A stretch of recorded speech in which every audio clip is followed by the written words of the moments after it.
અભય થઈને નિષ્પક્ષતાથી નિરપેક્ષ રીતે વાસ્તવિકતાનો અરીસો રૂપી સચોટ માહિતી લાવતો સત્યની સાથે અભય ટાઈમ્સ। પાર્સલમાંથી એમડી ડ્રગ્સ મળ્યું હોવાની ધમકી આપી સીબીઆઈના લોગોવાળી બોગસ નોટિસ મોકલી લાખો પડાવનારને સાયબર ક્રાઇમે ઝડપી પાડ્યો છે। સુરતના ઈસમના પાર્સલમાંથી એમડી ડ્રગ્સ તથા અન્ય વસ્તુઓ મળી આવતા સીઝ કરાઈ હોય અને સીબીઆઈના લોગોવાળી બોગસ નોટિસ મોકલી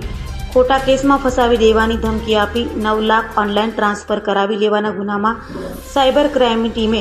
વડોદરા ખાતેથી ઝહીર હુસેન સૈયદને ઝડપી પાડ્યો છે અને તેની વિરુદ્ધ કાયદેસરની કાર્યવાહી હાથ ધરી છે।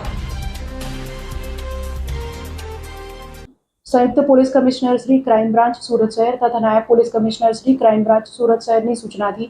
शहर में વધતા જતા ડિજિટલ અરેસ્ટના બનાવો જે સાયબર ક્રાઇમનો એક નવો ફ્રોડ છે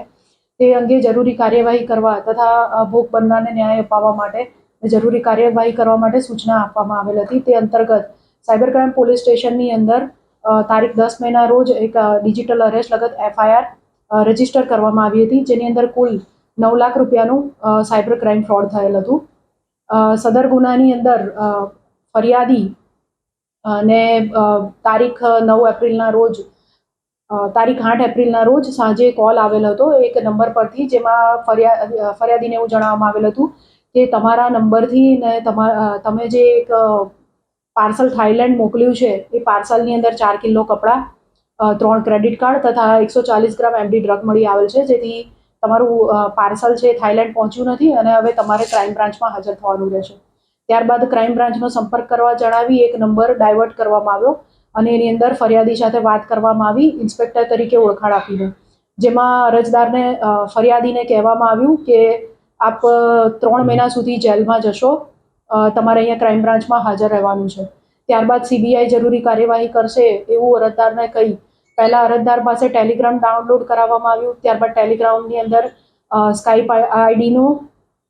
લિંક મોકલીને સ્કાઈપ આઈડી ડાઉનલોડ કરાવવાની કોશિશ કરવામાં આવી, તો અરજદારના મોબાઈલમાં સ્કાઈપ ડાઉનલોડ નહીં થતાં ટેલિગ્રામ પરથી વિડીયો કોલ દ્વારા ક્રાઇમ બ્રાન્ચના અધિકારી તરીકેની ઓળખ આપી એક મેડમ સાથે વાત કરાવવામાં આવી। આ સમગ્ર વિડીયો કોલ દરમિયાન કોઈનું પણ મોઢું દેખાતું ન હતું, તો આ સમગ્ર પ્રક્રિયા દરમિયાન અરજદારને સીબીઆઈના નકલી નોટિસ સીબીઆઈના લોગોવાળી આપવામાં આવી, જેની અંદર ફરિયાદીને એવું કહેવામાં આવ્યું કે તમે ભારત છોડીને જઈ શકશો નહીં, પોતાના રૂમની બહાર જવું નહીં અને કોલ કટ કરવો નહીં, તપાસમાં સહકાર આપવો વગેરે રીતના અરજદારને ફરિયાદીને બીવડાવવામાં આવ્યા। એક દિવસ વિડીયો કોલ એ રાત ચાલુ રહ્યો અને ત્યારબાદ બીજા દિવસે અરજદારને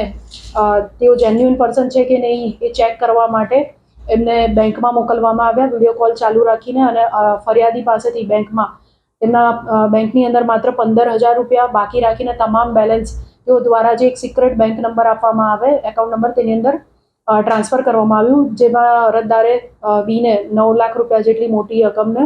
ટ્રાન્સફર કર્યું હતું। ત્યારબાદ અરજદારને ફરિયાદીને કહેવામાં આવ્યું કે તમે ઘેર જાઓ અને કોઈની સાથે સંપર્ક હાલ રાખશો નહીં અને દર 2 કલાકે આર યુ સેફ મેસેજ આવે તો તેનો રિપ્લાય કરવો।